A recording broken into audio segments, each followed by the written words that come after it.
Bonjour et bienvenue à tous. Nouvelle semaine, nouveau rendez-vous du Bulle Info sur UDN Télévision. Merci de respecter le rendez-vous. On commence par l'actualité au plan local.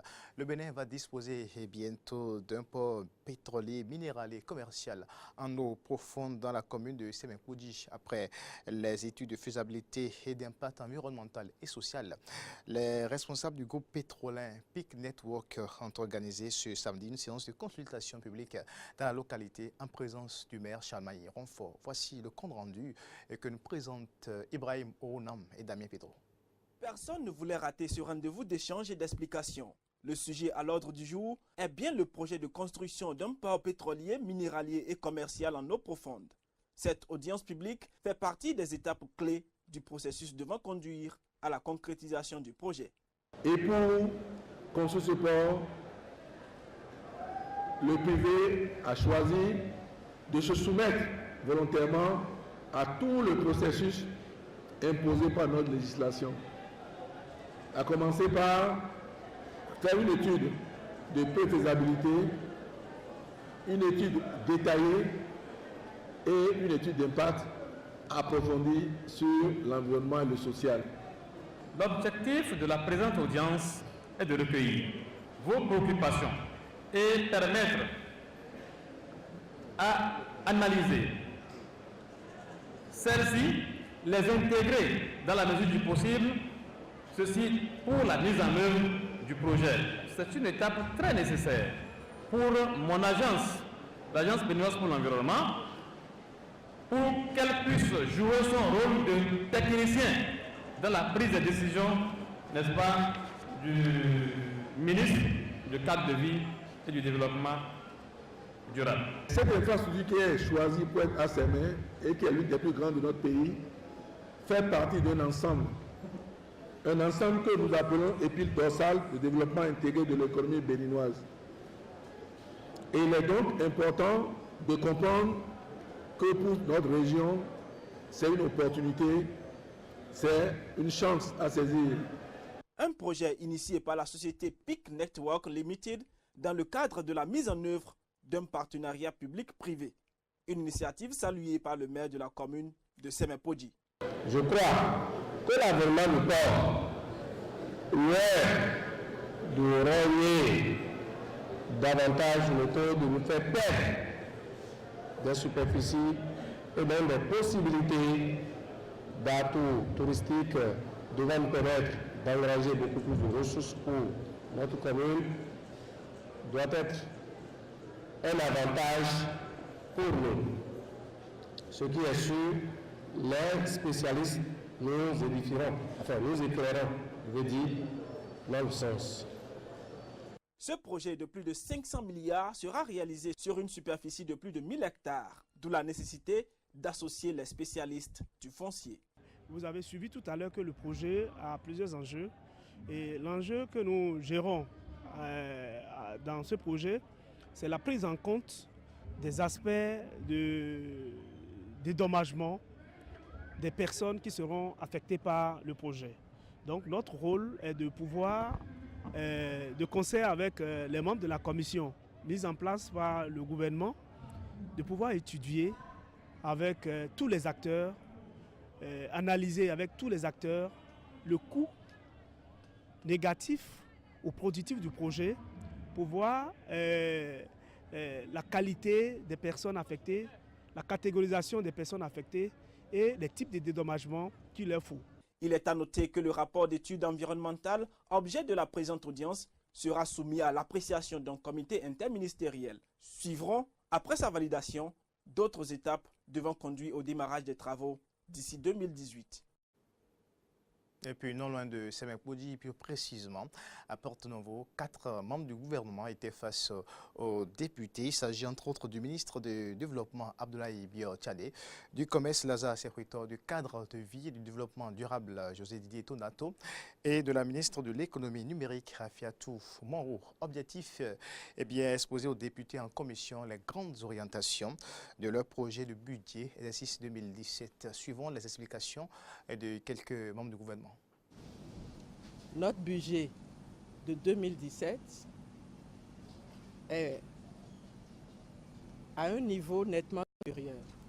dire qu'en 2016, nous avons un budget d'un montant de 21 milliards environ.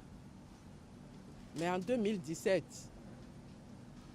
compte tenu des défis à relever dans le secteur de l'économie numérique pour accompagner tous les secteurs vitaux de l'économie, ce budget est passé à 31 milliards. Et ça se justifie par le nombre de projets phares. Il y a comme projet phare que tout le Bénin attend, la généralisation de l'Internet haut débit sur toute l'étendue du territoire au Bénin. Alors c'est un budget qui pour 2017 fait environ 148 milliards globalement pour à peu près de plus de 80% d'investissement. Ce qui explique que le budget a pris cette ampleur, c'est parce que le portefeuille du ministère du cadre de vie a inclus désormais un certain nombre de projets phares. Parmi les 45 projets phares du gouvernement, il y a 11 projets qui font partie du budget du ministère du cadre de vie. Et ensuite, le gouvernement a décidé de faire assumer désormais par le ministère du cadre de vie sa fonction régalienne de supervision de toutes les constructions de l'État. Donc vous avez un certain nombre de projets de construction d'infrastructures administratives, de bureaux, des différents départements ministériels qui sont désormais regroupés au niveau du ministère du cadre de vie. Le ministère du Travail, de la fonction publique et des affaires sociales, c'est de rendre performante l'administration, la mettre au service de tous, de toutes les populations et surtout des personnes vulnérables, que sont les handicapés, les enfants en difficulté, les orphelins, les personnes de troisième âge et toute autre personne vivant dans des situations difficiles. Donc c'est cela. Le montant du budget en 2000, du budget du ministère, qui aujourd'hui regroupe 4 anciens départements, en 2016 était de 27 milliards 5 et est passé au titre du projet de budget 2017 à 32 milliards 2, soit une augmentation de 17,5%. Le budget du ministère des enseignements maternels et primaires pour le compte de l'année 2017 en projet s'évalue à 107 milliards 591 millions 271 000 francs CFA et contre 106 milliards 546 millions 599 000 francs pour le compte de l'année 2016, soit un accroissement de 1,17%. C'est un budget qui est mis en place pour réaliser la politique du gouvernement en matière d'accès, en matière de rétention. Bulle l'info, on va poursuivre maintenant. C'est la page inter que nous ouvrons, par la une des journaux. Il s'agit bien sûr de la une de l'actualité à la une des plateformes internationales. Aujourd'hui, c'est Loris Furedi d'abord qui nous fait l'exercice.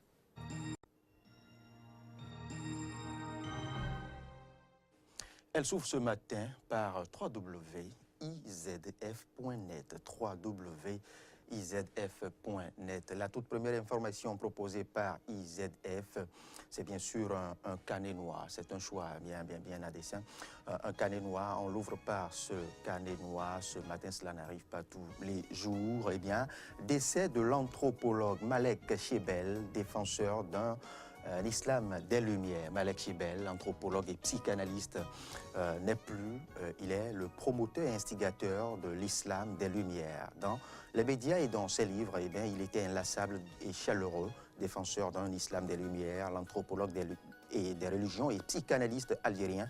Malek Chebel est décédé samedi à Paris d'un cancer à l'âge de 63 ans. Et après ce carnet noir maintenant, cette triste note, nous allons aborder maintenant les différentes les différents articles, j'allais dire. On démarre par le chapitre environnement. Chapitre environnement, climat, les négociateurs à pied d'œuvre à la COP 22 malgré l'incertitude Trump. Les négociateurs à pied d'œuvre à la COP 22 malgré l'incertitude Trump. Voyons maintenant un peu plus de précision sur cette information. Avant l'arrivée des chefs d'État mardi, en attendant de voir comment Donald Trump s'emparera du dossier climat, eh bien, les pays réunis pour la COP 22 à Marrakech ont débattu cette semaine de l'application de l'accord de Paris, un processus semé d'embûches, mais qu'ils jugent irréversible. Toujours dans cette même perspective, mais cette fois-ci dans un autre chapitre, on parle encore de Donald Trump, toujours sur izf.net. Trump, entre incrédulité et espoir, l'Afrique reste très partagée. L'onde de choc causée par l'élection à la Maison-Blanche de Donald Trump n'a pas épargné l'Afrique, déçue par Barack Obama et aujourd'hui partagée entre incrédulité et espoir devant un nouveau président qui a rarement évoqué le continent pendant sa campagne. Trump, entre incrédulité et espoir, l'Afrique reste très partagée. Nous quittons maintenant izf.net et nous abordons l'actualité sur une autre plateforme, sur un autre site internet, c'est bien sûr africatv.net. africatv.net qui nous propose une information quelque peu insolite. Nous sommes dans le registre sport. Le Jamaïcain Usain Bolt va s'entraîner avec le Borussia Dortmund. Le Borussia Dortmund, vous le savez, c'est le club de la première division allemande. Borussia Dortmund, le deuxième club, j'allais dire, dans le championnat allemand de première division. Eh bien, ce club verra désormais Usain Bolt s'entraîner dans son rang. Le Jamaïcain Usain Bolt va s'entraîner avec le Borussia Dortmund. C'est l'autre actualité à nous proposer par africatv.net. Usain Bolt a toujours clamé haut et fort qu'il était un grand fan du ballon rond et de Manchester City, le club de José Mourinho, les Special One, et qu'il avait même rêvé d'une carrière que celle de sprinter, d'une autre carrière que celle du sprinter. Dans un entretien accordé à Guardian, l'homme le plus rapide au monde a déclaré qu'il allait enfin pouvoir passer du rêve à la réalité, pouvoir maintenant goûter au football après le sprint.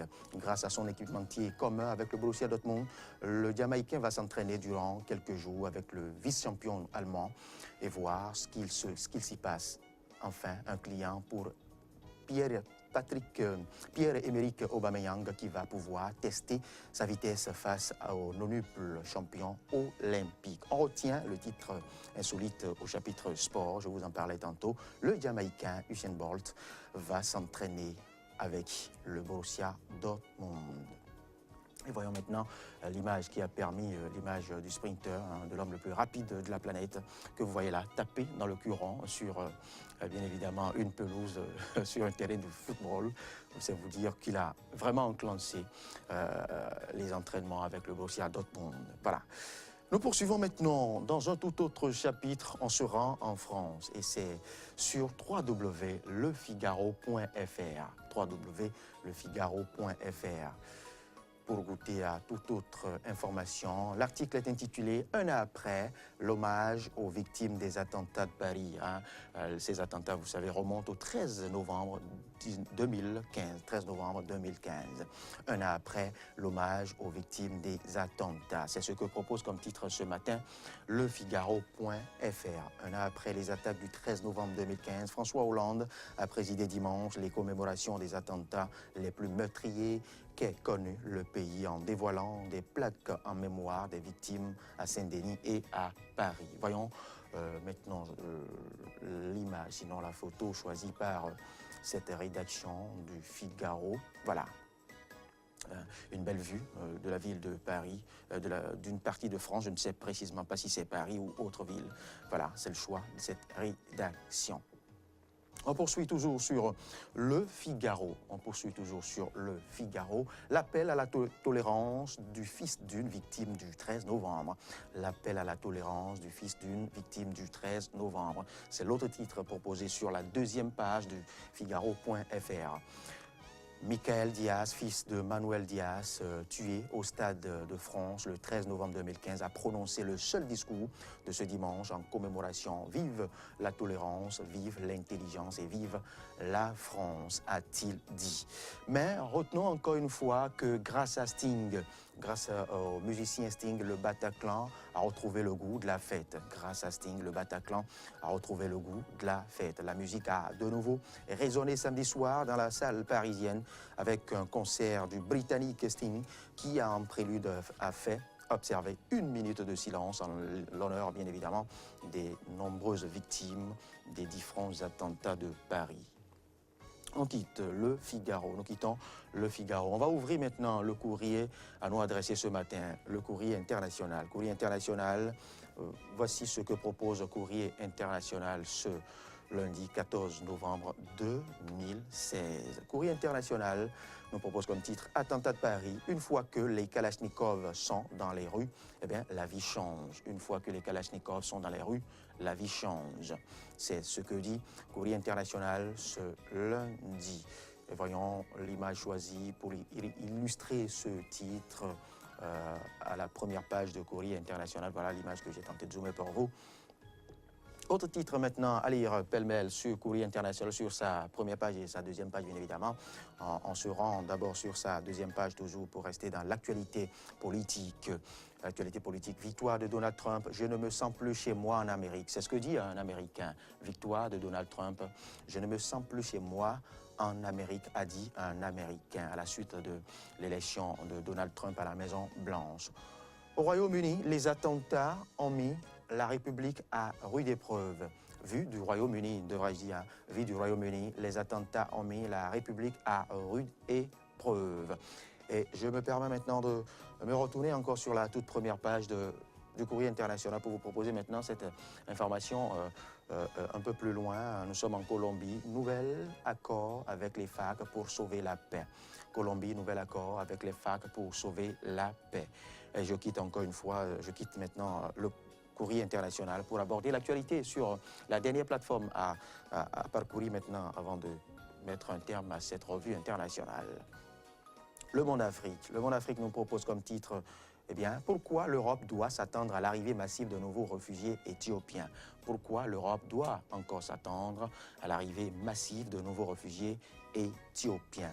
Et pour savoir le pourquoi, bien évidemment, pour avoir la réponse à cette question, à cette interrogation, eh bien, il vous faudra lire l'actualité sur Le Monde Afrique.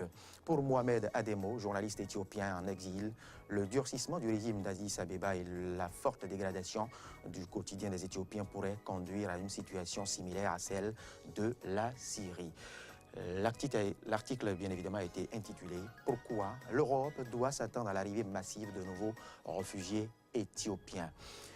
Je quitte cette page, bien évidemment, du Monde Afrique. Et bien évidemment, ce sera tout pour la revue internationale ce matin. Ce sera tout pour le tour d'horizon des plateformes.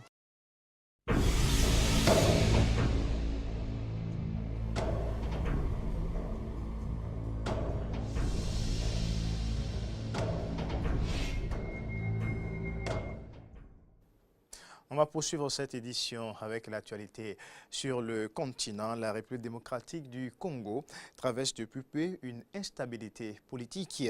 Ceci aggravé par le report à avril 2018 de la présidentielle qui devait se tenir avant la fin de 2016. Ce samedi, les représentants de 15 pays membres du Conseil de sécurité de l'ONU ont rencontré les membres du gouvernement, de la société civile et de l'opposition congolaise afin de discuter de l'organisation de l'élection présidentielle dont le report divise le pays. On va écouter maintenant les réactions de certains leaders politiques congolais à la fin de cette rencontre. On peut retenir qu'ils sont déterminés à nous accompagner dans la recherche des solutions de la crise qui nous menace. Calmement, dans la sérénité, de sorte qu'ils puissent nous produire du potable, c'est-à-dire l'organisation des élections dans les délais les plus brefs. Et pour les rassemblements, il n'est pas question d'organiser l'élection présidentielle, l'élection législative, les élections des petits provinciaux au-delà de l'année prochaine. Nous avons voulu mettre en contribution les délais constitutionnels supplémentaires de 120 jours d'organiser l'élection présidentielle au plus tard le 17 avril, c'est-à-dire 120 jours à dater du 19 décembre 2016. Et nous avons souligné clairement qu'il n'était pas question pour le président sortant, le président Kabila, de rester au pouvoir au-delà de la fin de son mandat. Ils ont une inquiétude qu'une tranche de l'opposition joue encore au radicalisme. Mais nous avons donné nos apaisements tout au fait de l'histoire. Souvent, il y a des gens qui ont toujours voulu prendre le train en retard et ce pays n'a pas attendu, il a évolué. Il y en a qui ont refusé le référendum, qui ont refusé la Constitution, qui ont refusé les élections. Nous les avons organisées et nous avançons. On reste en République démocratique du Congo. Il faut préciser qu'au cours de cette rencontre, l'ONU a appelé les responsables politiques de la RDC à une transition pacifique vers une élection apaisée. Suivant la déclaration de l'ambassadeur de la France auprès des Nations Unies et celle de l'ambassadeur de l'Angola à l'ONU. Dans le troisième des enseignements vraiment que je retiens de cette visite, sans ambiguïté, sinon je vous le dirai aussi, sans ambiguïté, c'est le fait qu'il y a un consensus sur la recherche d'une solution politique reposant sur le respect de la Constitution. Maintenant, il y a aussi la CENCO qui va maintenir le dialogue entre les plusieurs forces en présence. Et je pense qu'avec cela, on va arriver à une application comme il faut d'une feuille de route qu'il faut aussi pour garantir la stabilité du pays. Mais le chaos, ce n'est pas la solution. Ici, la solution, c'est un engagement ferme de la classe politique, un engagement ferme de l'électorat, un engagement ferme de tout le monde, pour qu'on amène ce pays finalement à avoir une transition qui se fait dans la stabilité. C'est possible? Oui. Marrakech au cœur des préoccupations climatiques depuis lundi dernier, lundi 9 novembre 2016. Quel point peut-on faire aujourd'hui, 10 jours après l'ouverture de cette grande conférence sur le climat? Voici les explications du président de la COP22, Salah-Eddine Mezoua. L'état d'avancement de cette première semaine qui a été une première semaine extrêmement riche, variée, avec un état d'esprit extrêmement positif, un engagement de tout le monde pour maintenir la dynamique et aider à ce que cette COP 22 soit celle que nous avons tous voulu, une COP de l'action, une COP de l'engagement, et une COP qui confirme la détermination de l'ensemble des partis et des non-partis, l'ensemble de la communauté internationale pour poursuivre l'action en faveur du climat. De santé de reproduction au Kenya, sensibiliser les femmes à la contraception et au planning familial, c'est l'objectif de l'ONG britannique Save the Children ici dans le nord-est du Kenya. Les femmes ont en moyenne 8 enfants, des grossesses nombreuses qui peuvent créer des problèmes de santé. Suivons le reportage. Parler de sexualité et découvrir les différents moyens de contraception, c'est l'objet de la discussion aujourd'hui. Ici, dans le nord-est du Kenya, les habitants ne sont guère habitués à avoir ce type de conversation. Dans la région de Wajir, seuls 2% de la population utilisent des moyens contraceptifs, contre une moyenne nationale de 58%. Ces femmes d'origine somalie sont souvent mariées avant 18 ans et connaissent des grossesses précoces qui peuvent entraîner des soucis de santé. J'ai commencé à utiliser le planning familial pour être en meilleure santé et pour que mes enfants soient en meilleure santé. Avant d'espacer mes enfants, j'étais très malade. Au début de ma grossesse, je ressentais des douleurs aiguës et pendant l'accouchement aussi. Aujourd'hui, ça va beaucoup mieux. Si Safia va mieux aujourd'hui, c'est grâce au programme de sensibilisation lancé en 2014 par l'ONG britannique Save the Children en collaboration avec le gouvernement kényan. Nous les sensibilisons à l'importance du planning familial, à l'importance d'espacer les enfants, aux effets néfastes des mariages précoces et aussi aux conséquences de l'excision. Un véritable défi car dans la culture somalie, une grande famille est symbole de richesse. Ici, une femme donne naissance en moyenne à 8 enfants.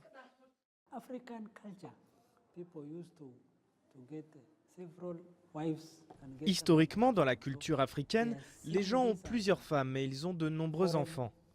Donc ils voient cela comme une idée venue d'Occident, une idée venue de l'étranger visant à limiter leur nombre pour mieux les coloniser.